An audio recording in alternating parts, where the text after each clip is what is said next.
Hey folks, welcome back to another Vibe of the Week where we get to wonder, plan, and explore this week ahead with this astrological forecast in mind. My name is Latoya from Emerald Astrology, and I'm super excited to talk with you about May 19th through the 25th.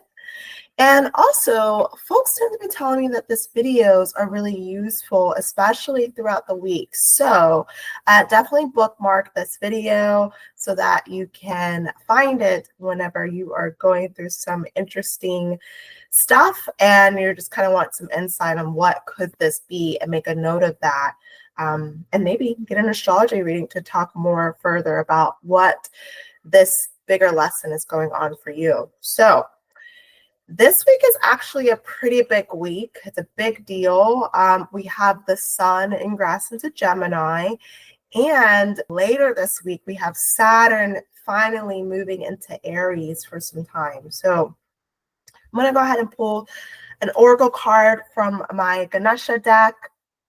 Love this deck. So let me go ahead and see what our spirit team has to say to encourage us to have a wonderful week. Let me shuffle it 3 times. This is for our highest good. This method is good for us all. Let's see what they have to say. Ooh, okay, this card is called Healing. It's beautiful. I see a lot of green in this. So healing the heart chakra is what I'm seeing. Maybe this week we can wear more green. I love green. I wear green a lot, actually. Let's see what it says. So healing, the truth essence of your soul is one of complete health.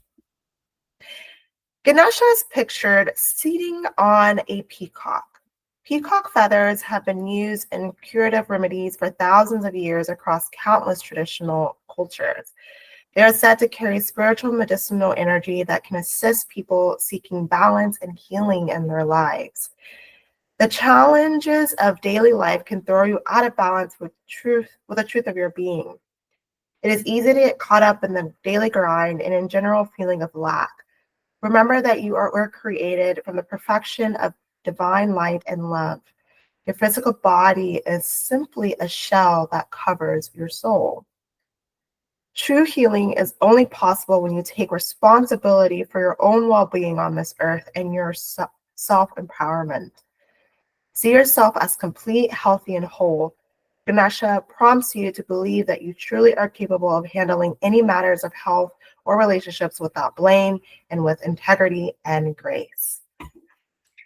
Beautiful message, and I feel like that is definitely speaking to Saturn and Aries.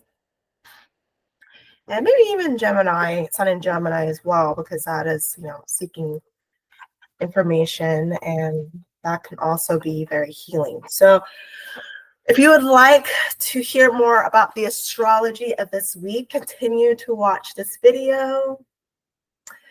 And also like and subscribe, because this is, something that I offer on a weekly basis. And if you don't want to miss out on any future videos, that is, a way that you can stay connected. So let me go ahead and share my screen. We're starting on May 20th because that's where we're starting to have some transits that are perfecting, and we can, talk about what's happening.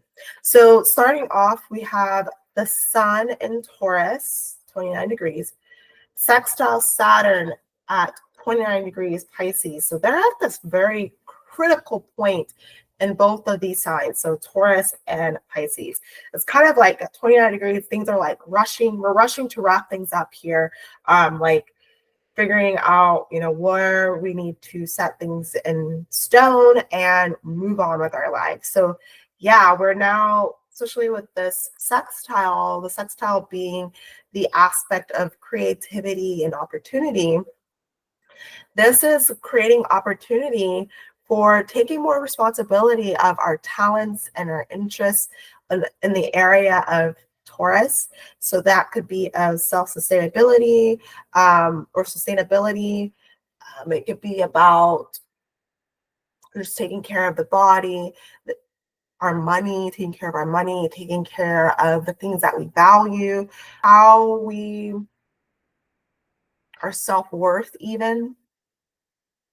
And it can also be like rewards coming from applying our creativity and delaying gratification. So, which Saturn is all about delaying. And with it being with Pisces, this is like the dreams that we've been working on and trying to figure out whose reality are living in? Are we living in other people's reality, or are we creating our reality that we want to live in? And so through applying ourselves, applying our skills, applying our talents into our dreams, we are able to get rewarded for this. This, of course, will happen later on, but this is kind of like getting that ball rolling and also getting that recognition from past actions, because Saturn is a very karmic planet. So it's like recognition of our past actions that we have done. We are now like receiving that and can really relish in that. Excuse me. Seeing if there's anything else I want to say about this configuration. Yeah, so we're just pretty much wrapping things up here. And also further along that wrapping things up energy, we have that Sun square Moon, which is the last quarter moon, 29 degrees. And Aquarius is not necessarily there right now. I'm showing in this chart, but let's put that there. Yeah, so at 29 degrees, Aquarius, we have this moon wrapping things up. And this is a very pivotal moment, more subtle than the Sun sextile Saturn, but nonetheless, it's definitely there. And this can help us, this moon can really help us release any habits that keeps us in a box. This is a great time to really lean into ideas that pushes us on to our edge, to help us live on the edge and feel like we are not having to be confined by our old habits or ways of thinking about even about our environment or just how we navigate our lives. This is a great moon to decide to do something different, to cut away from habits that keeps us small and instead lean more into our truth and be okay with appearing as different. And then quickly after, the moon shifts into Pisces, and this is a great moon to release any victim mentality around, what we might feel like after like breaking out of the box. It might feel like, oh, I am forced to be in this place because of X, Y, and Z. So this is a great ability or moon to release that kind of victim mentality and open up to the possibilities of how to better yourself and those around you. And doing it in a way that's not self-sacrificing, but self-empowering. And so yeah, this is a transit that will be going on for the next 2.5 days because the moon moves pretty fast relatively to the other planets. So this is a good practice. And if you are like, well, I'm stuck in this victim mentality, feeling really bad about myself, or just like overwhelmed by all that is going on in the world, which is, we have a lot of information to be upset about. This could be in the next couple of days a great time to be in your cocoon and create some art. May that be painting, may that be some writing, may that be acting, whatever, dancing. Doing these activities can really help bring some movement and express yourself in ways that may not be easy for you to do otherwise. So that's my suggestion with the moon in Pisces. And then quickly after, we have the sun shift into Gemini. So Gemini season is beginning.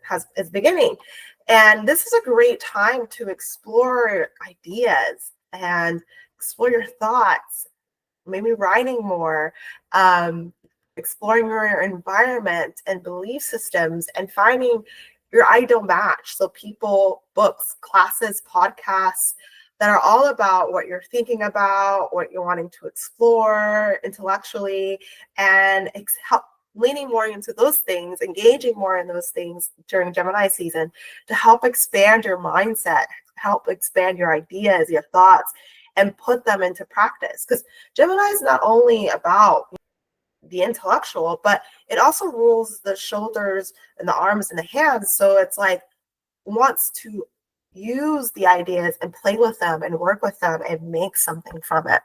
So Gemini loves both, having the idea and also applying it and figuring out how does it all work in the immediate moment. Okay, so moving on to Thursday, May 22nd. We have Venus and Aries trine Mars. Very creative configuration here. This is beauty and action. This is desire. Both of them are things we think of desire, but this is like allowing to be like desired, and this is like wanting to take action because of desire. So it's like opening up and taking action. The feminine, the masculine, beauty and passion. Can also be love and conflict, but with the trine being the aspect, this is kind of like I see you and we're trying to resolve the issue. We're trying to find the middle ground. The muse could appear, through these altercations that can come up with Mars and Venus. This is also a configuration that speaks on pleasure through exploration and unknown territories, Venus, and that's stimulating the desire to chase and develop your talents, Mars and Leo. So this is a wonderful day to get creative and try new things and be pursued, pursue something, yeah, this is a wonderful configuration. And actually, I have these placements natally, Venus and Aries and Mars and Leo. And I know that the way that performs in my life is that I love engaging with my ideas and chasing after them and just creating and hyping up, my creation so that a larger audience can see it. It's my jam. I just love it. I love it so much. And finding new ideas, new things, and wanting to make a big deal out of them is something that how I see Venus and Mars in these signs of Aries and Leo, how that manifests in my life. So I hope you're having fun on this day or leading up to this day because there's that window, So Sun in Gemini is also sextile Neptune, and that's another creative configuration. And that can bring about dreamy intellectual leaders, creating new opportunity for exploration. So maybe you have a boss because the sun signifies those in authority. Maybe they have this cool idea and wanting to create new opportunities for you to explore it and give it a try, or they're giving that a try and somehow it impacts you, or you being that creative person, you have just this idea that you wanted to explore, and that opens up some really cool different avenues that can really expand your awareness of what's around you and how everything is connected. And then we have the moon in Aries as well. And so that is carrying this energy, this creative energy, and helping you break out or release what is holding you back from exploring these new territories. So that's great that the moon is supporting us during this time.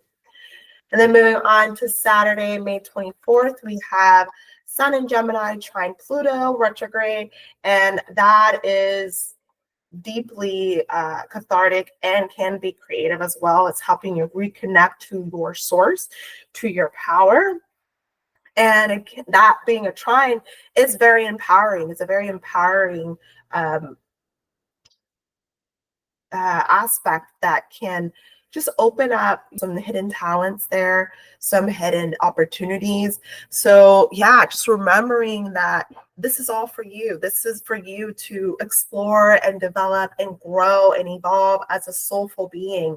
And what appears to be holding you back could be all in your head. So Pluto is a very psychological planet at first. If you're listening, if you're not listening to what's in your mind and what could be things that you have to work on and release, the shadow work, if we don't do that, then it can be projected onto people. It can be manifested in the real world. And therefore, it becomes much more, the psychological issues becomes much more tangible and even perpetuating the past, so making it much more long lasting. So if we can, this is a great time to really dig deep and understand where we have power, where we have control, and how we can create from that space, working with what we have and just remembering our power. And the Mercury conjunct Uranus can really help us during this time too, because that is also trying Pluto by degree, not necessarily by sign, but this is also very helpful because this is going to help us think outside the box, break outside the mold, have unconventional conversations, at least unconventional to us and what we're used to, and get some radical new ideas that can help us move along in our evolutionary path. And then we have Saturn shifting into Aries. So let me see what to get him to move into that. Yeah, so he's now in Aries and he'll go back into Pisces, but shift back into Aries. And so we'll be here until 2028, I think. Yeah. And this transit of Saturn in Aries is a place of his fall. So Saturn is out of his norm, out of his comfort zone. He is having to perform his duties of responsibility, hard work, reward from hard work in very unconventional kinds of ways. So normally Saturn likes to perform in a way that is very cautious, very mindful, very calm, very calculative. Yes. And yeah, it's just very slow. It's very slow at processing things because he wants to understand each detail and get it precise, get it right the first time. And with Saturn and Aries being a very spontaneous, quick, trial and error, bust through things, headstrong, self-starting, Saturn being in the sign, he has to work against the nature of Aries, or the territory of Aries, and having to more lean into his passions, be more passionate and headstrong and self-starting. And this could be, at least in the beginning of this transit, the first year or so with this transit, it could be very uncomfortable because we're like dealing with new territory and have to learn the rules now and respond very quickly with Saturn and Aries. And this could be, very conflicting. It's a struggle, but it's not impossible. So leaning more into our passions, being willing to be courageous and stand up for ourselves and what we believe in, and make it be a foundation to who we are, make it our core. This is the intention of Saturn, is to face those fears of standing up for yourself, face the anxiety of being who you are and what you believe in, and being the first. Yeah, so this takes practice. And lucky for us, Saturn takes some time in each sign. And so we got 2.5 years to learn this area of our lives that is Aries. And if you're wanting to explore this transit a little bit more, I have a video called the trial of fire with Saturn and Aries. So definitely take a look, do that search in my YouTube channel or on Patreon, and it should pop up so that you can watch that video. All right, May 25th, we also are shifting into May 25th. We have Mercury shifting into Gemini. And with that is going to be actually helpful with the recent Saturn ingress into Aries, because, yeah, Mercury being in his own sign of Gemini, he is easily able to gather information and figure out how it applies to the current situation. And then quickly after that ingress, Mercury sextile Saturn and Aries, and that opens up a window for us to get information from elderly people who have, in a way, have gone on that path of figuring things out on their own. And that could be really helpful to us in getting some sort of clarity of where we're going and how we want to get there, or through this unknown territory. So I think that's going to be really helpful. So in the next couple of weeks, we can kind of get that information with Mercury and Gemini and figure out how we can quickly apply that knowledge to our current situation. All right, folks, so that is what I have for you this week. Thank you so much for watching this video. And I also want to give a shout out to my patrons for making this video possible. Through your support, I am able to focus on this kinds of content and create it for you all to ponder about your life, apply it to your birth chart. So I'm really appreciative of your support. And if you would love to become a patron of mine and get content like this before I post it on YouTube or anywhere else, yeah, definitely become a patron, become a moon fan. I also give out this information like Saturn and Aries and other transits or ingresses that are coming up throughout the year, and you'll get that before I post it on YouTube. You'll get that through my Patreon. So yeah, thank you so much for watching this video, and I hope you have a great week and that the stars align in your favor. All right, see you next video. Bye.